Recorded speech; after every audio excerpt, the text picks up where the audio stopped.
30 hectáreas de tierra fértil, ordenó el juez agrario mientras firmaba el documento con tinta que parecía tan negra como la injusticia misma. Las familias campesinas que habían trabajado esas tierras durante generaciones miraban desde afuera del juzgado, con sombreros en mano y esperanza en los ojos. Pero cuando el terrateniente don Sebastián Montes salió por esa puerta con la escritura en la mano y una sonrisa que helaba la sangre, todos supieron que algo andaba mal. La reforma agraria había llegado a Chihuahua en 1916, pero los papeles firmados en la capital no significaban nada cuando los hombres con poder decidían ignorarlos. Mañana a primera hora, les gritó don Sebastián a los campesinos, quiero que desalojen cada jacal, cada animal, cada semilla que hayan plantado. Esta tierra sigue siendo mía y ningún papel de esos revolucionarios muertos de hambre va a decirme lo contrario. Tú estás escuchando Sombreros y Fusiles, donde las historias del norte cobran vida. Dime desde dónde nos escuchas y si has oído alguna historia parecida en tu región. Dale like al video y vamos con esta historia que te va a mostrar por qué una frase tan simple encendió una guerra que todavía resuena. En la región de Chihuahua, donde los valles se extienden como mares verdes entre montañas que parecen vigilantes eternos, la frase "la tierra es de quien la trabaja" no era solo un eslogan revolucionario. Era una promesa que había costado ríos de sangre, que había llenado fosas comunes, que había dejado pueblos enteros sin nombres. Cuando finalmente la revolución triunfó y Venustiano Carranza firmó la ley agraria, miles de campesinos creyeron que por fin había llegado su momento. Que después de siglos trabajando tierras ajenas, de ver crecer cosechas que nunca probarían, de entregar el sudor de sus espaldas a patrones que apenas los veían como humanos, ahora tendrían lo que siempre debió ser suyo. Pero los terratenientes no iban a soltar sus propiedades sin pelear. Don Sebastián Montes era el ejemplo perfecto de esa resistencia. Había heredado 5,000 hectáreas de su padre, quien las había heredado de su abuelo, quien supuestamente las había comprado al gobierno de Porfirio Díaz por una fracción de su valor real. Esas tierras habían sido trabajadas por generaciones de campesinos que nunca vieron un peso justo por su labor. Y cuando llegó la noticia de que la reforma agraria iba a redistribuir parte de esas tierras, don Sebastián no sintió preocupación. Sintió furia. La comunidad de San Rafael del Valle había presentado su solicitud de tierra siguiendo todos los procedimientos legales. Habían demostrado que trabajaban esas tierras como peones desde antes de la revolución. Habían mostrado que don Sebastián tenía más tierra de la que podía trabajar legalmente bajo las nuevas leyes. Habían esperado meses por una respuesta. Y cuando finalmente llegó la resolución favorable, pensaron que la justicia había ganado. No sabían que apenas comenzaba la verdadera batalla. Don Sebastián tenía algo que los campesinos no tenían: conexiones. Conocía jueces, militares, políticos. Había estudiado leyes en la Ciudad de México y sabía exactamente cómo manipular el sistema. Contrató a los mejores abogados que el dinero podía comprar y comenzó a inundar los tribunales con apelaciones, contrademandas, alegatos técnicos que los campesinos ni siquiera entendían. Mientras tanto, mantenía el control físico de las tierras con sus guardias armados, hombres duros que no tenían problema en usar la violencia para mantener a raya a cualquiera que intentara tomar posesión. El líder de los campesinos de San Rafael era un hombre llamado Tomás Prieto, de 42 años, padre de 6 hijos, que había aprendido a leer y escribir en las noches después de jornadas de 16 horas en el campo. Tomás había creído en la revolución desde el principio. Había peleado con las fuerzas de Villa durante 2 años, había estado en batallas importantes, había visto morir a compañeros y había matado cuando fue necesario. Pero cuando la lucha armada pareció calmarse, regresó a su comunidad para cuidar de su familia y trabajar por el sueño que Villa siempre había prometido: tierra para quien la trabaja. Cuando comenzó el proceso de solicitud de tierras, fue él quien organizó a las familias, quien llenó los formularios, quien viajó a la capital para presentar los documentos. Y ahora que tenían la resolución favorable, no iba a permitir que un terrateniente corrupto se la arrebatara. La primera vez que Tomás y 20 hombres más intentaron tomar posesión de las tierras asignadas, fueron recibidos con disparos al aire. Los guardias de don Sebastián formaron una línea armada en el límite de la propiedad. «Tienen papeles», les gritó el capataz, «pero nosotros tenemos balas. Vean que les sirve más». Los campesinos se retiraron ese día, no por cobardía sino por estrategia. Tomás sabía que necesitaban apoyo legal, necesitaban que las autoridades hicieran cumplir la ley. Pero cuando fue a buscar al presidente municipal, se encontró con un hombre que miraba al suelo y hablaba con voz temblorosa. «Don Sebastián es muy poderoso, Tomás. Yo no puedo meterme en esto. Busca ayuda en la capital». Tomás viajó a Chihuahua capital, un viaje de 3 días en burro que le costó los pocos pesos que tenía ahorrados. Fue de oficina en oficina, de funcionario en funcionario, explicando su caso.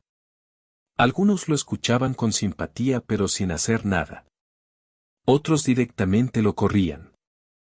«Estamos en tiempos de reconstrucción», le decían. «No podemos estar persiguiendo a cada terrateniente que resiste la reforma. Sean pacientes». Pero Tomás había sido paciente toda su vida. Había sido paciente cuando trabajaba de sol a sol por salarios de miseria.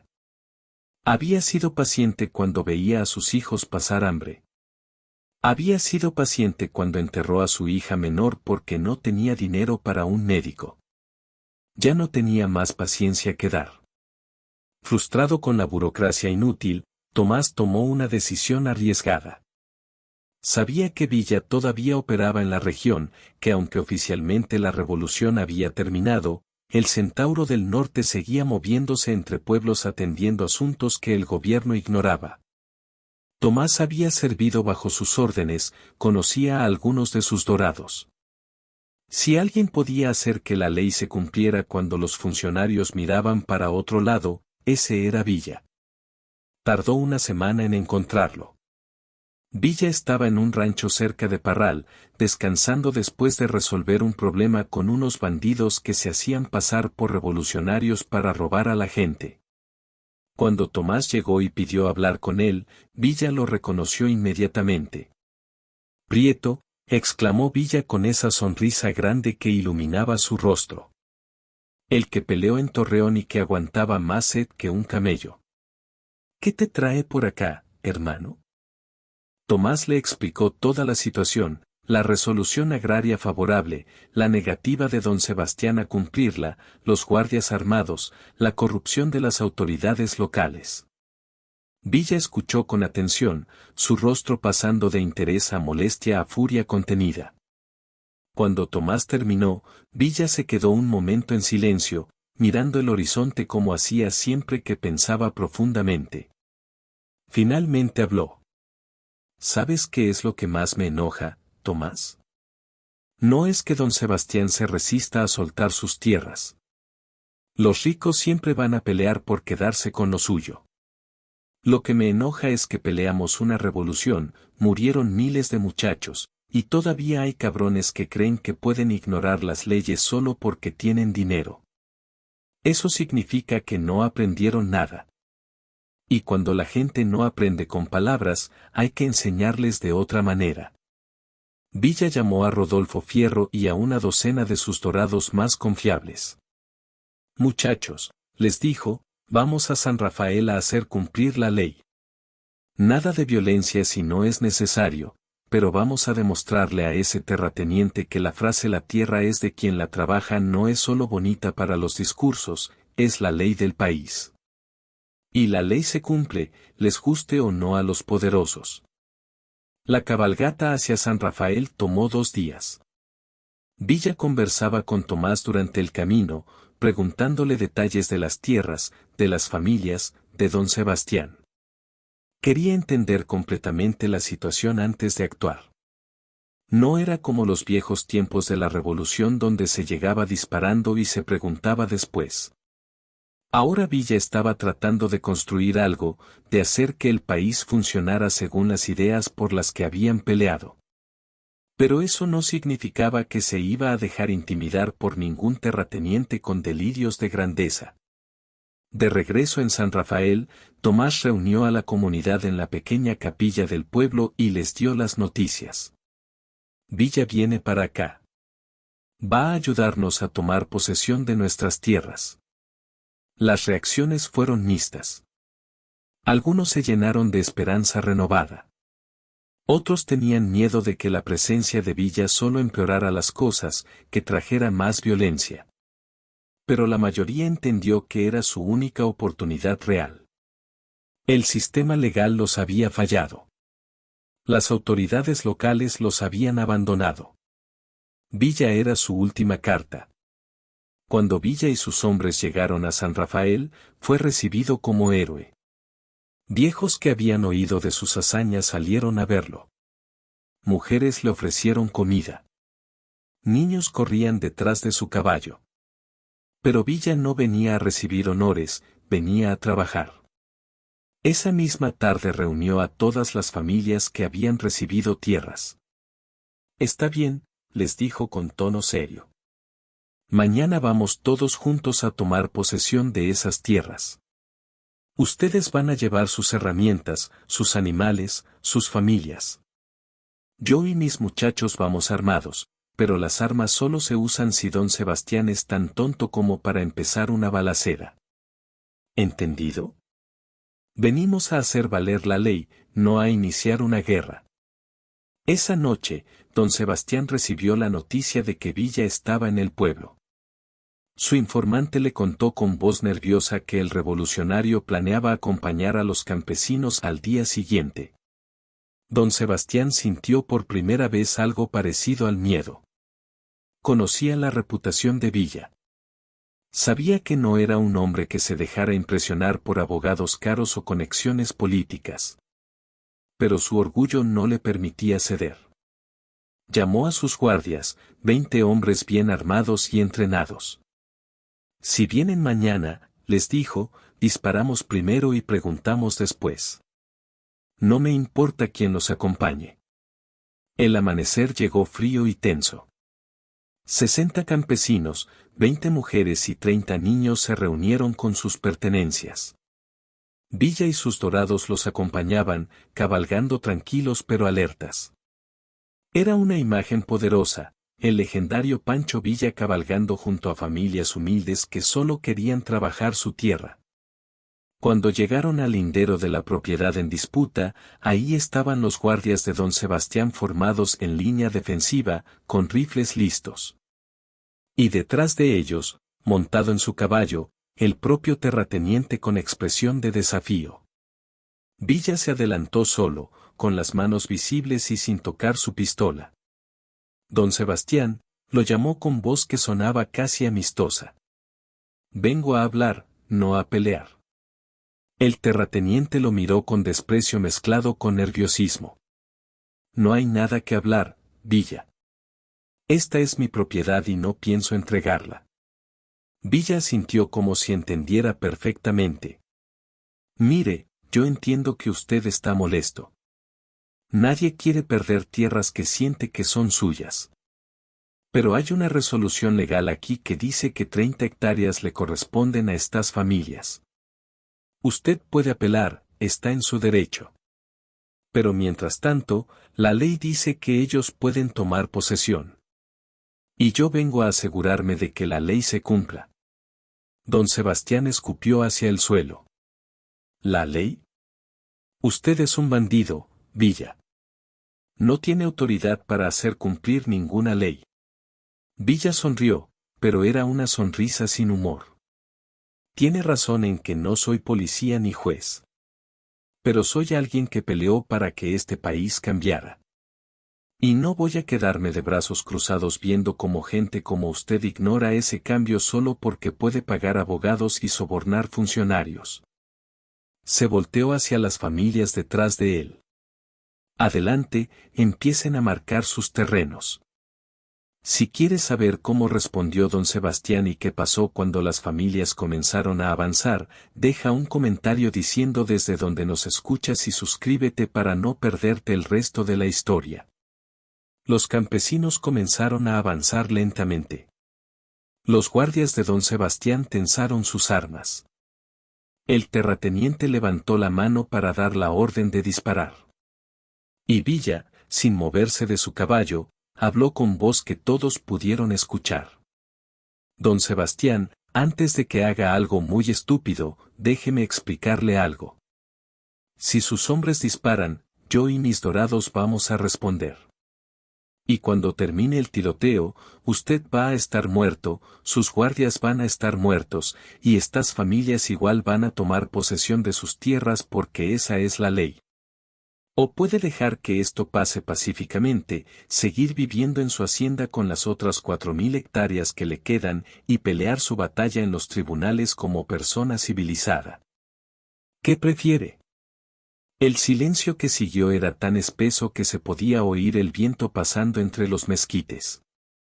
Don Sebastián miraba a Villa, después a sus guardias, después a las familias determinadas con sus hijos aferrados a sus piernas.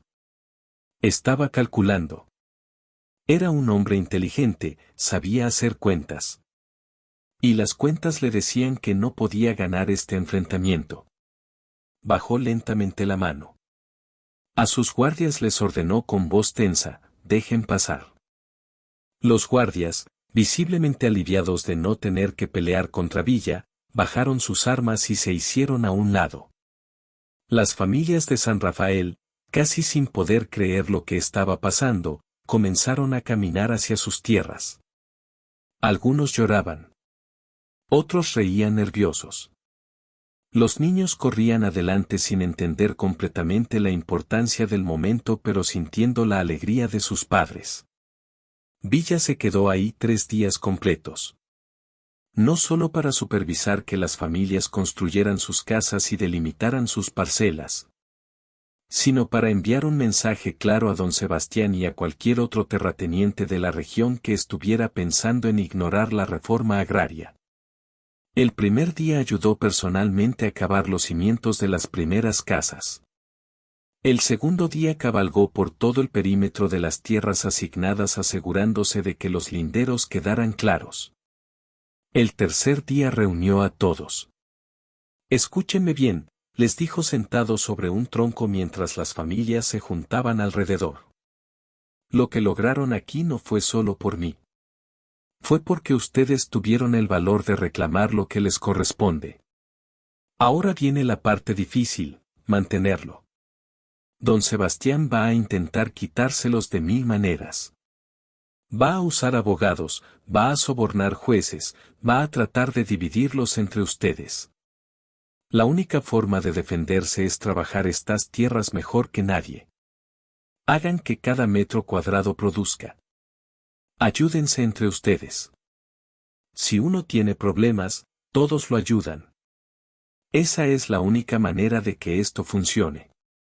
Tomás, quien había estado escuchando con atención, preguntó lo que todos pensaban.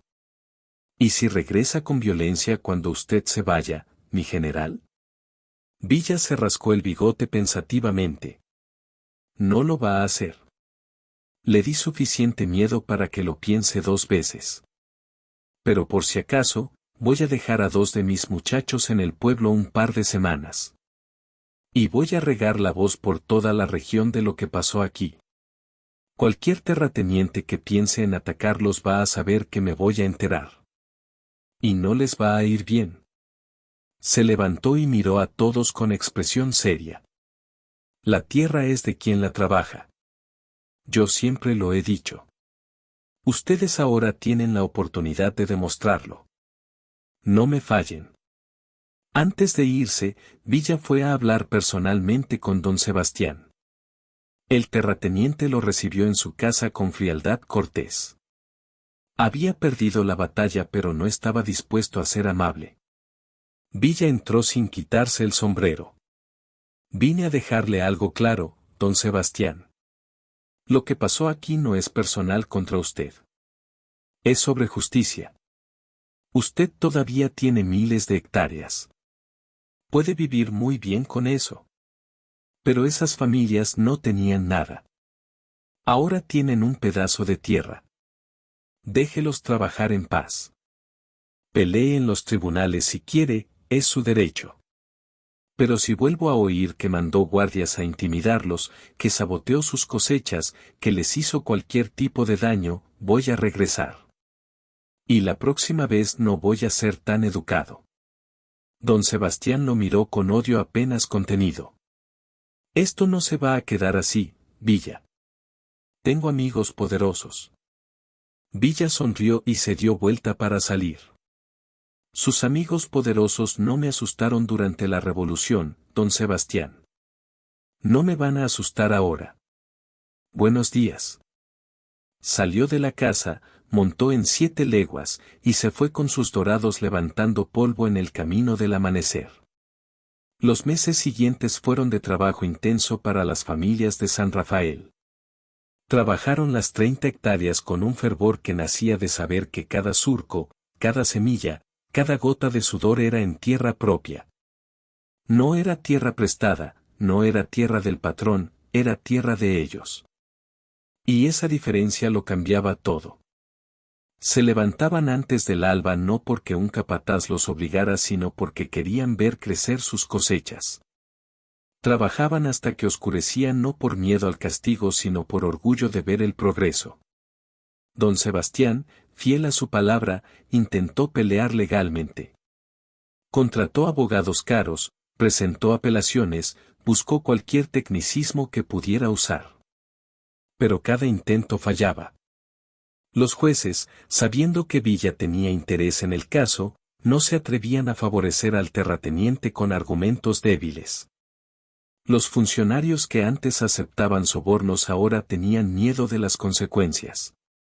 El sistema, lentamente, estaba cambiando. Desesperado, don Sebastián intentó algunas tácticas sucias. Envió hombres a sabotear acequias durante la noche. Pero los campesinos, advertidos por Villa de que algo así podía pasar, pusieron guardias. Intentó convencer a los comerciantes del pueblo de no comprar productos de San Rafael. Pero los comerciantes, que también habían sido pobres alguna vez, se negaron. Intentó sobornar a algunos campesinos para que abandonaran sus parcelas. Ninguno aceptó. La primera cosecha llegó 6 meses después de la toma de tierras. No fue abundante debido a todos los obstáculos, pero fue suficiente para alimentar a las familias y vender algo en los mercados. La segunda cosecha fue mejor. Para la tercera, ya habían aprendido a organizarse perfectamente, a compartir herramientas, a ayudarse mutuamente. Y las tierras, trabajadas con amor y necesidad, respondían generosamente. Villa no regresó a San Rafael durante ese primer año. Estaba ocupado con otros asuntos en diferentes partes de Chihuahua. Pero mandaba mensajeros cada mes para saber cómo iban las cosas. Cuando le reportaban que las familias estaban prosperando, que don Sebastián había dejado de molestarlos, que la comunidad se había fortalecido, Villa sonreía con satisfacción. Eso es lo que yo quería oír, decía. Que la revolución sirvió para algo más que discursos bonitos. 1 año y medio después de los eventos, Villa decidió pasar por San Rafael en su camino hacia otro pueblo. No avisó que venía, simplemente apareció un día al mediodía. Lo que encontró lo llenó de un orgullo que pocas victorias militares le habían dado. Las 30 hectáreas que habían sido territorio en disputa ahora mostraban cultivos prósperos. Las casas que habían sido jacales improvisados ahora eran construcciones sólidas. Los niños que había visto asustados ahora jugaban con gritos de alegría. Y las familias que habían estado al borde de rendirse ahora trabajaban con dignidad visible en cada movimiento. Tomás lo vio llegar y corrió a recibirlo con un abrazo que hablaba más que 1000 palabras. «Mi general», exclamó con lágrimas en los ojos. «Gracias por volver». tenemos tanto que mostrarle. Lo llevó por toda la propiedad explicando cada mejora, cada decisión que habían tomado como comunidad, cada pequeña victoria. Villa escuchaba asintiendo, haciendo preguntas, genuinamente interesado en los detalles de cómo cultivaban, cómo se organizaban, cómo resolvían conflictos entre ellos. Lo más impactante fue cuando llegaron a una pequeña escuela que habían construido. Era apenas un cuarto grande con bancas improvisadas, pero ahí 20 niños recibían clases todos los días. Una de las mujeres de la comunidad que sabía leer y escribir se había ofrecido como maestra. Esto, le dijo Tomás con orgullo, es porque queremos que nuestros hijos sepan más que nosotros. Que entiendan las leyes, que sepan defender sus derechos, que no dependan de nadie para que les lean los contratos. Villa se quedó largo rato parado en la puerta de esa escuela improvisada, mirando a los niños escribir en sus pizarras de madera. Esto, pensó, esto es por lo que valió la pena pelear. Esa noche organizaron una celebración en honor de Villa. No era nada lujoso, solo comida simple pero abundante, música con guitarras viejas, baile que surgía de alegría genuina. Villa participó en todo, bailando con las mujeres que le agradecían, cargando a los niños que lo veían como leyenda viviente, escuchando las historias de los hombres que ahora podían planear su futuro sin miedo. En un momento de la noche, cuando la fiesta estaba en su mejor momento, una mujer anciana se le acercó. Era doña Remedios, la matriarca de una de las familias más grandes. Había trabajado en tierras de don Sebastián durante 50 años sin tener nada propio. Mi general, le dijo con voz suave pero firme. Yo pensaba que iba a morir sin conocer lo que se siente tener algo propio. Usted nos dio eso. No solo tierra, nos dio dignidad. Villa se sentó junto a ella en un banco de madera. Doña Remedios, yo solo hice cumplir la ley. Ustedes hicieron lo difícil, trabajar la tierra, mantenerla, defenderla. Eso no lo hice yo. La anciana sonrió. Pero sin usted, nunca hubiéramos tenido la oportunidad de intentarlo. Y eso es todo lo que necesitábamos, una oportunidad. A la mañana siguiente, antes de partir, Villa reunió a toda la comunidad una última vez. Les habló no como general sino como uno de ellos, como hijo de campesinos que había sido. Lo que lograron aquí es un ejemplo para todo México. Van a venir tiempos difíciles todavía. La revolución no ha terminado de acomodarse. Va a haber más peleas, más resistencia de los poderosos. Pero ustedes demostraron que la tierra es de quien la trabaja, no es solo una frase bonita. Es una verdad que se puede vivir. Cuiden esto. Enséñenles a sus hijos a valorarlo. Y si algún día alguien intenta quitárselos, defiéndanlo con todo lo que tienen. Montó en su caballo y se despidió con la mano mientras toda la comunidad lo despedía con vivas y lágrimas. Mientras se alejaba con sus dorados, Fierro cabalgó a su lado. Mi general, le dijo, de todas las batallas que hemos peleado, creo que esta fue la más importante. Villa miró hacia atrás una última vez, viendo a las familias regresar a sus campos, a sus casas, a sus vidas. No hubo disparos, Rodolfo. No hubo muertos. Solo gente recuperando lo que siempre debió ser suyo. Sí, creo que tienes razón. Esta fue la más importante. Las historias de lo que había pasado en San Rafael se extendieron como fuego por todo Chihuahua y más allá. Campesinos de otras regiones escuchaban y se animaban a reclamar sus propias tierras. Terratenientes escuchaban y entendían que los tiempos habían cambiado definitivamente. La presencia de Villa en ese evento le dio peso y legitimidad que ninguna resolución judicial por sí sola hubiera tenido.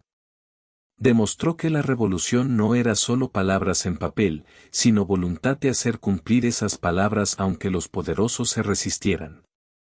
Don Sebastián nunca se recuperó completamente del golpe a su orgullo y su poder. Siguió viviendo en su hacienda, pero era una sombra de lo que había sido. Sus trabajadores, viendo lo que había pasado en San Rafael, comenzaron a exigir mejores condiciones.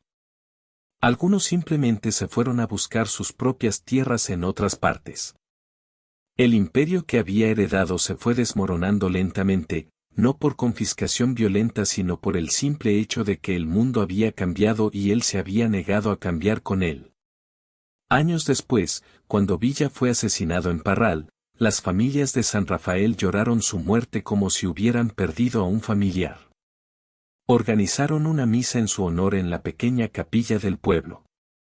Y en el centro de sus tierras, plantaron un árbol grande con una placa simple que decía, en honor de Francisco Villa, quien nos enseñó que la tierra es de quien la trabaja, y nos dio la oportunidad de demostrarlo. Ese árbol creció fuerte y grande, dando sombra durante décadas. Los nietos de aquellas primeras familias jugaban bajo sus ramas escuchando las historias de cómo sus abuelos habían luchado por esas tierras, de cómo Villa había venido a ayudarlos. De cómo una frase simple se había convertido en realidad concreta. Y esas historias se transmitieron de generación en generación, no como leyendas abstractas sino como memoria viva de que la justicia, aunque llegue tarde y cueste trabajo, eventualmente puede llegar cuando la gente se une y los que tienen poder deciden usarlo para los correctos. San Rafael del Valle se convirtió en modelo que otras comunidades siguieron. La historia de su lucha se enseñaba en escuelas, se contaba en cantinas, se cantaba en corridos. Y la frase "la tierra es de quien la trabaja" dejó de ser controversial para convertirse en verdad aceptada, en principio fundamental de un país que había pagado demasiada sangre para aprenderlo. Don Sebastián y los terratenientes como él quedaron en el pasado, reliquias de un tiempo que ya no volvería. Y las familias campesinas que habían sido invisibles durante siglos finalmente tenían un lugar propio bajo el sol que habían ayudado a hacer brillar. Si llegaste hasta acá y querés seguir conociendo historias verdaderas de la Revolución Mexicana, suscríbete a Sombreros y Fusiles.